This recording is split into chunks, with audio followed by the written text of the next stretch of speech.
Primeira carta aos Tessalonicenses, no capítulo 5. Faremos a leitura somente do versículo 14 e do versículo 15.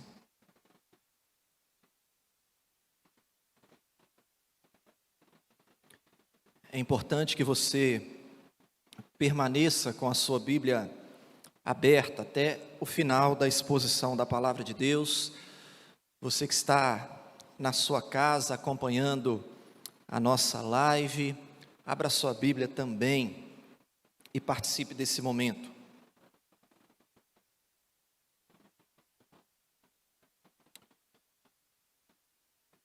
Diz assim o texto, 1 Tessalonicenses capítulo 5, versículo 14 e 15.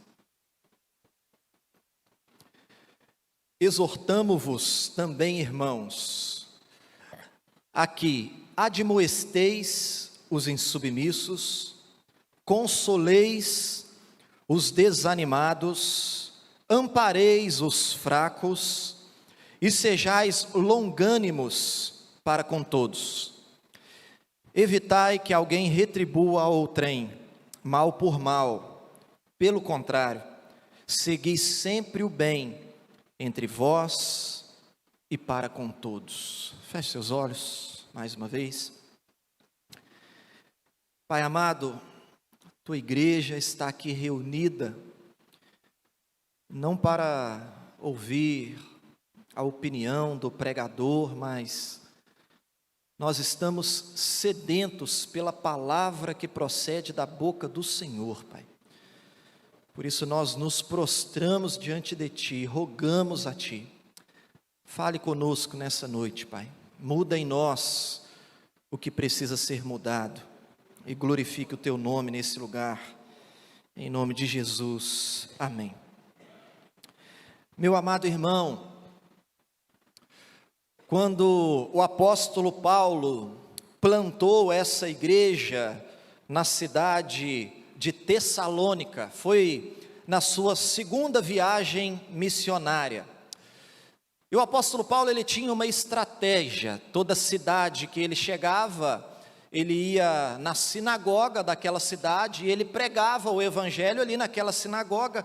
Afinal de contas, os judeus já se reuniam ali para estudar a palavra de Deus, para estudar o Antigo Testamento, e Paulo aproveitava para fazer um link e apontar para Cristo, dizendo, olha, o Messias que nós aguardamos é o Senhor Jesus, e Paulo então fazia ali uma exposição do Evangelho. Quando nós olhamos o livro dos Atos dos Apóstolos, no capítulo 17, nós temos a informação de que quando Paulo chegou na cidade de Tessalônica, ele pregou na sinagoga daquela cidade por 3 sábados consecutivos. Mas no terceiro sábado, os judeus que não creram no evangelho, eles expulsaram o apóstolo Paulo daquela sinagoga. Mas Paulo não desistiu de plantar uma igreja de Cristo naquela cidade. Se ele não podia mais pregar na sinagoga, ele foi pregar nas praças da cidade, e pessoas começaram a crer no evangelho, e ali iniciou-se então uma igreja. Todavia, os judeus que não creram, e as pessoas, os gentios que não creram ali naquele lugar, se reuniram contra o apóstolo Paulo, e Paulo teve que sair fugido da cidade de Tessalônica. Ele teve que sair dali às pressas, escoltado, porque se ele ficasse ali, certamente ele seria atacado e seria morto ali naquela cidade. Amados, o apóstolo Paulo ficou cerca de 3 meses somente na cidade de Tessalônica. 3 meses não dá para fazer nada, irmãos. Não dá para ensinar, não dá para começar a classe de novos membros na igreja e passar ali vários meses ensinando a doutrina. 3 meses, Paulo deixou ali uma igreja recém-nascida, uma igreja sem maturidade, e Paulo deixa essa igreja ali exatamente nesse contexto de perseguição ao evangelho. E nós podemos imaginar o coração pastoral do apóstolo Paulo, como ele deve ter ficado preocupado com essa igreja. Ele deve ter saído dali, talvez não tenha dado nem tempo de se despedir, de dar algumas orientações, ele teve que sair às pressas e com toda certeza muito preocupado com a igreja recém-nascida que ele estava deixando ali na cidade de Tessalônica. Quando Paulo escreve essa carta aqui, a primeira carta aos Tessalonicenses, ele escreveu essa carta porque o jovem Timóteo esteve em Tessalônica e trouxe notícias para o apóstolo Paulo. E Paulo então escreve essa carta para manifestar a sua alegria, a sua gratidão a Deus, porque ele ficou sabendo que a igreja continuava firme na palavra de Deus, apesar daquele contexto de oposição, aquele contexto de perseguição ao evangelho. Então Paulo traz nessa carta, além de expressar a sua gratidão, a sua alegria em saber notícias da igreja, ele traz aqui muitas orientações para essa igreja. E aqui no capítulo 5, meus amados, o último capítulo dessa carta, no finalzinho dessa carta, ele traz assim os conselhos finais, que no capítulo 5, a partir do versículo 12, ele vai trazer várias orientações para essa igreja, sobre como a igreja deve viver todos os dias até a volta de Jesus.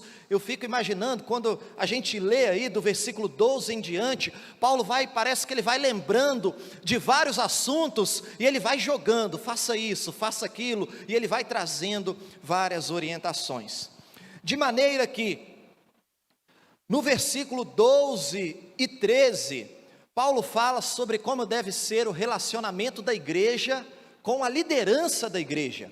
Essa é a orientação de Paulo no verso 12 e no verso 13.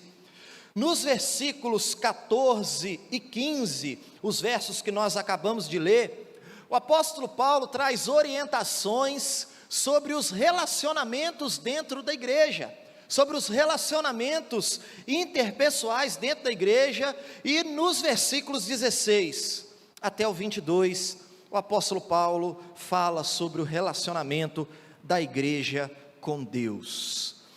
E nessa noite, nós vamos tratar sobre o que Paulo fala sobre os relacionamentos uns com os outros. As orientações aqui do apóstolo Paulo sobre os relacionamentos na igreja. E aqui no versículo 14, Paulo deixa claro para nós uma coisa, que nós temos a responsabilidade de cuidar uns dos outros, porque nós somos um corpo, membros do mesmo corpo. Se um membro não está bem, isso vai prejudicar o corpo inteiro. Então nós temos essa responsabilidade de cuidar uns dos outros. Quem está participando do estudo bíblico, toda quinta-feira estamos estudando Efésios, e Paulo tem falado muito sobre isso, sobre o corpo, sobre a igreja, sobre a unidade. Terminamos agora na última quinta de falar sobre os dons espirituais. Enfim, Paulo deixa claro aqui essa necessidade, precisamos cuidar uns dos outros. Quando nós olhamos para a Bíblia de uma forma geral, a Bíblia mostra para nós que nós somos capacitados por Deus para aconselhar uns aos outros.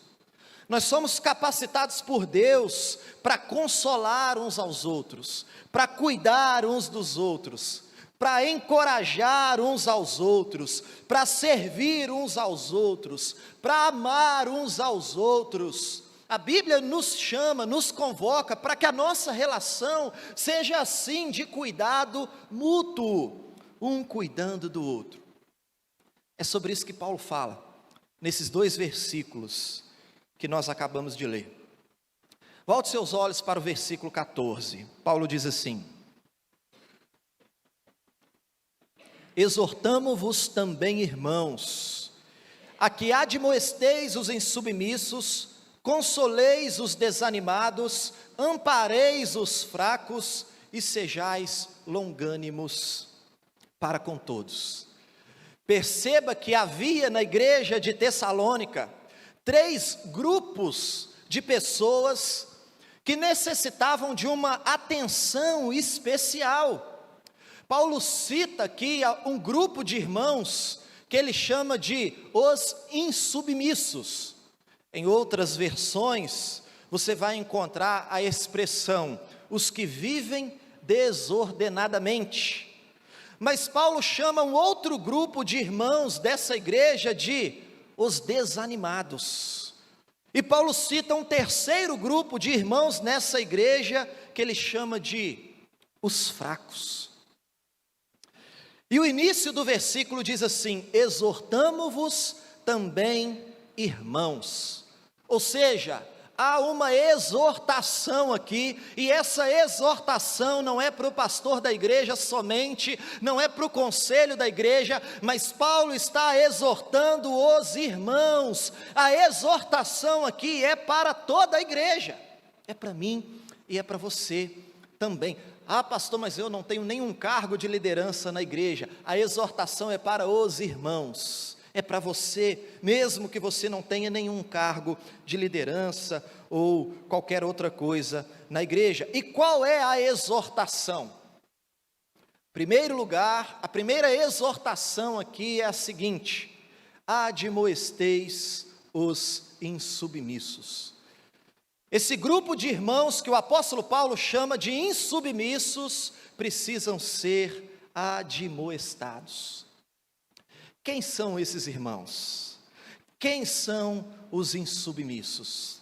São aqueles que não conseguem manter o compasso. Imagina os soldados enfileirados, todos marchando igualzinho. Aí tem um no meio todo descompassado, marchando errado, todo desordenado. É essa a ideia aqui que Paulo quer trazer com essa palavra, os insubmissos. Alguns não conseguem manter o compasso, enquanto está todo mundo ali andando na mesma direção, caminhando debaixo da orientação da palavra de Deus. Tem uns que começam a viver de forma desordenada, saem do compasso, andam desordenadamente. E quando nós lemos a segunda carta que Paulo escreveu a essa igreja, nós temos informações de pessoas assim, que andavam desordenadamente, ou seja, pessoas que não estavam vivendo de acordo com o ensinamento apostólico, de acordo com as orientações da palavra de Deus. Abra sua Bíblia aí, depois você volta, passa para frente aí na segunda carta que Paulo escreveu, no capítulo 3, e veja o versículo 11, depois você volta para a primeira carta, capítulo 5, versículo 14 e 15, mas Paulo diz assim: pois de fato, estamos informados de que entre vós, há pessoas que andam desordenadamente, não trabalhando, antes se intrometem na vida alheia. E meus irmãos, em outros textos, Paulo faz referências a esses que andam desordenadamente, não segundo os ensinamentos do apóstolo Paulo. Ou seja, meus amados irmãos, haviam pessoas nessa igreja, que Paulo chama de insubmissos, os que andam desordenadamente, os que não estão vivendo de acordo com a orientação apostólica. Essa palavra insubmissos aqui define exatamente um soldado que se recusa a obedecer às regras. Todos os soldados estão ali, marchando, andando debaixo da orientação do general, mas o insubmisso é aquele que se recusa a obedecer, que quer fazer diferente, é aquele que é rebelde. E meus amados irmãos, quando Paulo usa essa palavra, ele se refere, para se referir a esses que vivem desordenadamente. É interessante que Paulo cita também os irmãos preguiçosos dessa igreja, porque a preguiça não é bíblica, não é uma orientação de Deus. Sejam ociosos, preguiçosos, não trabalham, não, essa não é a orientação bíblica. E havia um grupo naquela igreja que não entendeu direito o que Paulo ensinou sobre a volta de Jesus, e eles decidiram parar de trabalhar, decidiram não seguir a orientação bíblica que eles precisavam trabalhar pelo seu próprio sustento. Eles decidiram então, olha, já que Jesus está voltando, Jesus vai voltar mesmo, e nós vamos para a eternidade, vamos parar de trabalhar. Vamos trabalhar para quê? Aconteceu que o Senhor Jesus não voltou, e aí eles não tinham mais emprego, eles não tinham mais uma fonte de renda, eles não tinham mais uma provisão, e eles começaram a querer viver às custas dos outros irmãos, e por conta do tempo de ociosidade, começaram a se intrometer na vida alheia, na vida dos outros. Meus amados irmãos, e é interessante que Paulo orientou esse problema da seguinte forma, ele disse, olha, aquele que não trabalhar, o que Paulo falou, irmãos? Que também não coma. É claro que a igreja precisa estender as mãos aos necessitados, mas aquele que tem condições e não trabalha porque não quer, Paulo disse, aquele que age dessa forma, que também não coma. Esse grupo de pessoas era um dos que viviam desordenadamente, dos insubmissos. Então Paulo está falando aqui nessa carta, meus amados irmãos, da necessidade dessas pessoas serem admoestadas. Paulo está dizendo, essas pessoas que vivem de forma desordenada, os insubmissos, elas não podem ser rejeitadas, mas elas precisam ser admoestadas pelos irmãos. É você perceber alguém que está fora do compasso, está todo mundo aqui na mesma direção, mas tem um que está descompassado, é você perceber isso, é você admoestar, é você chamar e falar, meu irmão, vem aqui, estou preocupado com você. Não é essa a orientação bíblica para nós, a gente precisa viver diferente, é isso que Paulo está nos ensinando aqui, dizer, olha, a sua vida está desordenada, mas a gente precisa fazer isso, meus amados irmãos, com amor. Sabe por quê? Não é para a gente apontar o dedo para esse grupo de pessoas e querer excluir, não, é para a gente admoestar com o desejo no coração de trazer essas pessoas de volta, para que a vida dessas pessoas seja organizada e eles possam, juntamente com toda a igreja, voltar a viver de forma ordenada, de acordo com a palavra de Deus. Precisamos admoestar em amor. Sabe por que você precisa fazer isso? Com muito amor, com o desejo de ver essa pessoa de volta, porque em algum momento, talvez você esteja nesse grupo de pessoas, que Paulo chama aqui de insubmissos, e você vai precisar ser admoestado pelos seus irmãos, com amor. Isso é cuidado, irmãos, é cuidar uns dos outros. Admoesteis os insubmissos. Mas veja, o apóstolo Paulo, ele cita um outro grupo de irmãos nessa igreja, que são os desanimados, aí no versículo 14, e ele diz, consoleis os desanimados, admoesteis os insubmissos e consoleis os desanimados. Os desanimados precisam ser consolados. Segundo os estudiosos, aqui no contexto do primeiro século, de quando Paulo escreveu essa carta, os desanimados naquela igreja, estavam desanimados porque eles estavam aflitos, eles perderam irmãos, perderam pessoas queridas que morreram, e eles eram recém-convertidos, não tinham muita certeza, onde está o meu primo, onde está o meu pai que faleceu, então eles estavam aflitos, por conta dessa dúvida, perderam pessoas queridas. Ou alguns estudiosos dizem que muitos nessa igreja estavam desanimados por conta da sua própria condição espiritual. Mas, meus amados irmãos, nós podemos pensar em muitas outras razões que causam desânimo no nosso coração. Muitas coisas deixam a gente desanimado, para baixo, sem vontade de fazer as coisas, sem vontade de trabalhar na obra de Deus. Uma tradução mais literal da palavra grega usada aqui para desanimado seria alma pequena. É alguém que está sempre encurvado. Os estudiosos dizem que se trata daquela pessoa que tem a tendência de sempre olhar a vida com negatividade, com pessimismo. Por alguma razão, está sempre desanimada.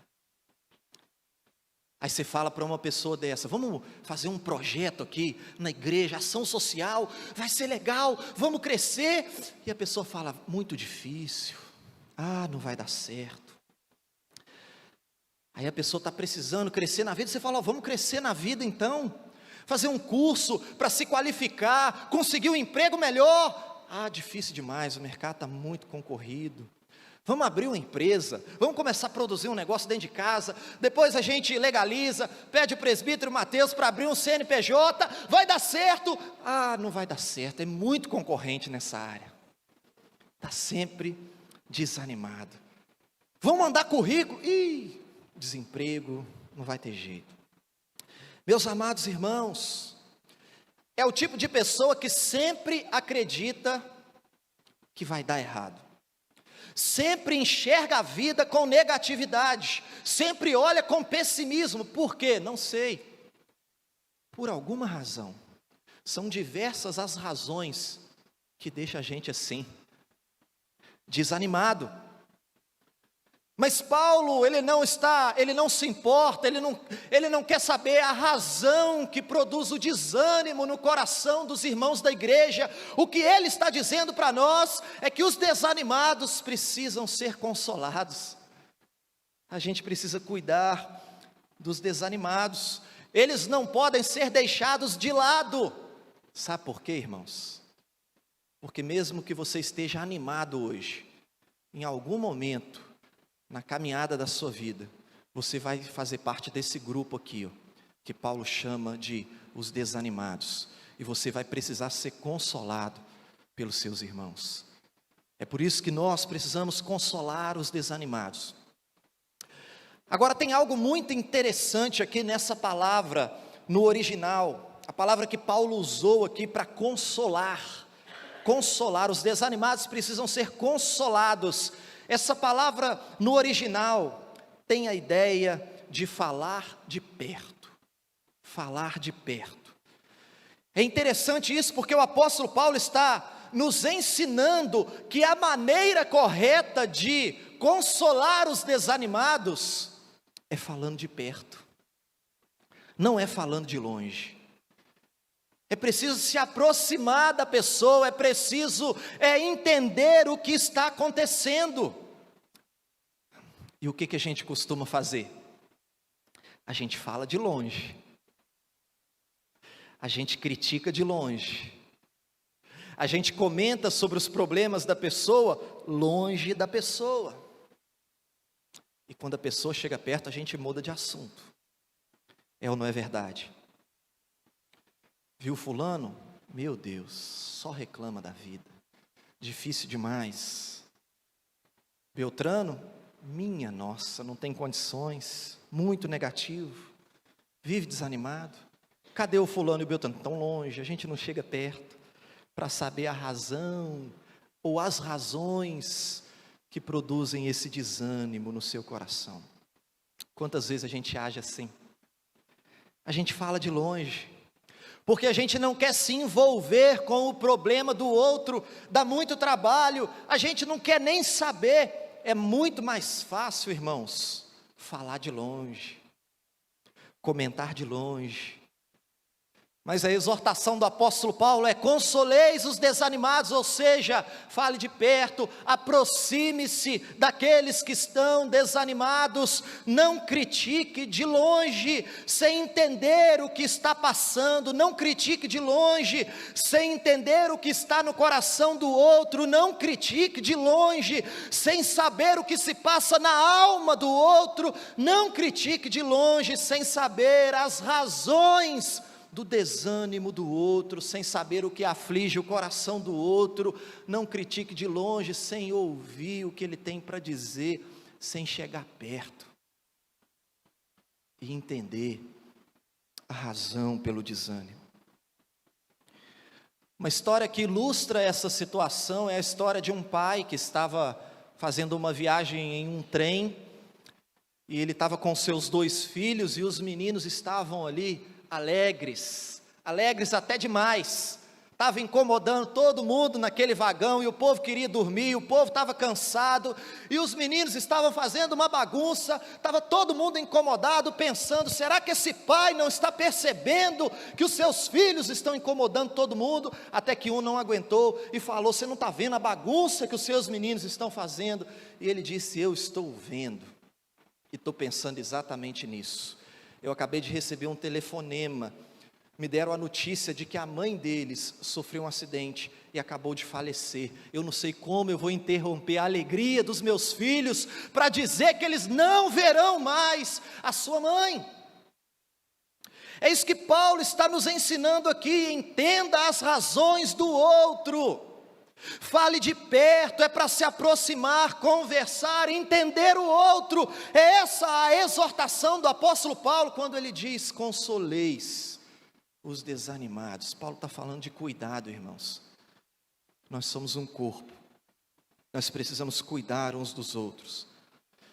E parece simples, amados, na teoria é simples, mas como é difícil para nós viver assim. É muito mais fácil falar de longe, é muito mais fácil criticar de longe, é muito mais fácil fazer comentários indevidos quando a pessoa está longe da gente. É mais fácil do que se aproximar, é mais fácil do que conversar, é mais fácil do que se envolver, é muito mais fácil do que se comprometer com o problema do outro. É muito mais fácil, mas somos um corpo, e Paulo nos convoca a cuidarmos uns dos outros. Consoleis os desanimados. E Paulo continua. Tem um outro grupo de pessoas aqui que Paulo chama de fracos. E ele diz, ampareis os fracos. Os fracos precisam ser amparados. Quem eram os fracos? Possivelmente, meus amados irmãos, Paulo esteja se referindo aqui àquelas pessoas caracterizadas por sua tendência à imoralidade, a práticas imorais. No capítulo 4 dessa mesma carta, Paulo fala sobre crentes que estavam sendo seduzidos pela imoralidade. E meus amados irmãos, um ponto é importante para a nossa compreensão aqui, é que a cultura grega na cidade de Tessalônica era uma cultura corrompida pela imoralidade, corrompida pela impureza. Era uma cultura marcada pela sexualidade desenfreada, e alguns crentes que se converteram ali, eles estavam inseridos nessa cultura e acostumados com essas práticas imorais. Uma vez que se encontraram com Cristo, uma vez que foram convertidos, agora abandonaram esses hábitos. Todavia, ao que tudo indica, alguns estavam tendo muita dificuldade de abandonar as práticas imorais, os antigos hábitos. E provavelmente alguns irmãos naquela igreja estavam tendo ali recaídas. É por isso que Paulo no capítulo 4, e se você puder, volta a página da sua Bíblia no capítulo 4, que Paulo faz uma exortação à prática da santidade. Capítulo 4, versículo 3 até o 7, Paulo diz assim: pois essa é a vontade de Deus, a vossa santificação, que vos abstenhais da prostituição, que cada um de vós saiba possuir o próprio corpo em santificação e honra, não com o desejo de lascívia, como os gentios que não conhecem a Deus, e que nessa matéria ninguém ofenda, nem defraude a seu irmão, porque o Senhor, contra todas essas coisas, como antes vos avisamos e testificamos claramente, é o vingador, porquanto Deus não nos chamou para a impureza, e sim para a santificação. Então Paulo traz uma orientação muito clara: a vida de vocês precisa ser diferente da vida daqueles que não conhecem a Deus. Os que não conhecem a Deus vivem a prática da imoralidade, mas vocês precisam viver em santidade.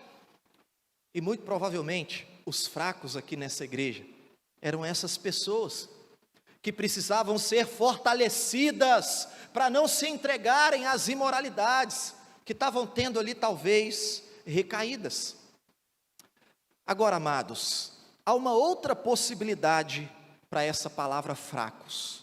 Então grava aí, primeira possibilidade: esses que saíram daquela cultura imoral e que estavam tendo recaídas com a imoralidade, é uma possibilidade. A segunda possibilidade, e o reverendo Hernandes Dias Lopes, ele entende que os fracos aqui, Paulo está falando dos legalistas, porque Paulo frequentemente chama os legalistas de fracos. Quem eram os legalistas? Eram os religiosos, superficiais, sabe, a religiosidade sem espiritualidade, sem amor. Esses eram os legalistas.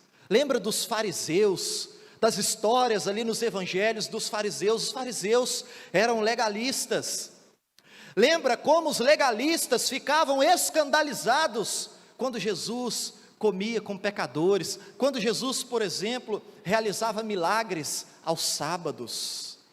Lembra da história daquele aleijado ali no tanque de Betesda, que estava ali há 38 anos, irmãos, 38 anos sem andar, sem se levantar, com a expectativa de conseguir entrar no tanque e ser curado, e Jesus chega ali, depois de 38 anos, o Senhor Jesus intervém, faz um milagre, faz algo extraordinário, e quando os religiosos, quando os legalistas o veem, eles dizem: rapaz, hoje é sábado, você está carregando seu leito, não pode.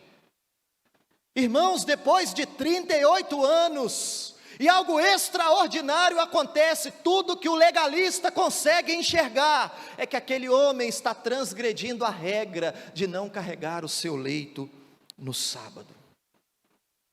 Esses são os legalistas. E normalmente, irmãos, os legalistas, eles são muito duros para apontar o pecado do outro. Os legalistas são capazes de enxergar um cisco pequenininho no olho do seu irmão, mas são incapazes de reconhecer uma trave, um pedaço de pau no seu próprio olho. Eles enxergam um cisco no olho dos outros. Quando nós olhamos para os escritos de Paulo, Paulo sempre chama esses legalistas de fracos.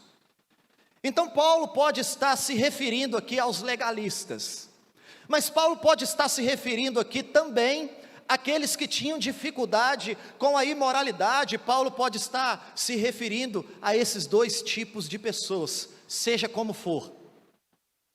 A exortação do apóstolo Paulo aqui é: ampareis os fracos. Sabe o que isso significa?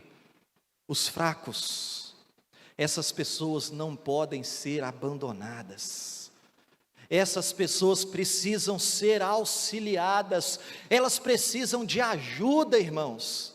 Sabe por quê? Você sabe por quê? Porque em algum momento, na sua caminhada cristã, você vai fazer parte desse grupo de pessoas aqui, que Paulo chama de fraco, e você vai precisar contar com auxílio, com ajuda, com amor, com cuidado do seu irmão.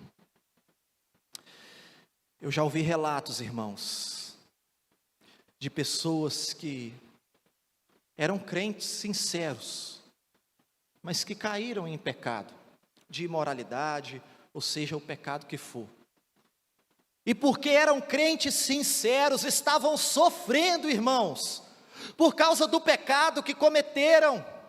E nesse momento que mais precisavam da ajuda da igreja, nesse momento que precisavam ser amparados, auxiliados pela igreja, nesse momento a igreja vira as costas e abandona os fracos. Mas a orientação do apóstolo Paulo é que a gente deve cuidar uns dos outros. E os fracos não podem ser abandonados. Você está sujeito a errar, irmãos. Você está sujeito a cometer erros que talvez hoje você nem faça ideia. Por isso que a Bíblia diz: aquele que está em pé vigia, para que não caia. Precisamos cuidar uns dos outros, amparar os fracos e não virar as costas. Então veja,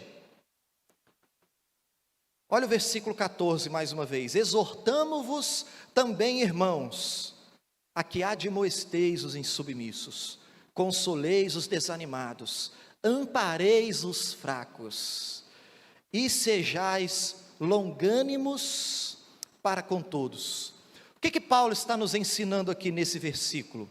Está ensinando que toda a igreja deve admoestar os insubmissos, exceto os insubmissos, porque eles estão sendo admoestados. E todos, com exceção dos desanimados, devem consolar os desanimados. E todos, com exceção dos fracos, devem auxiliar os fracos. Entende?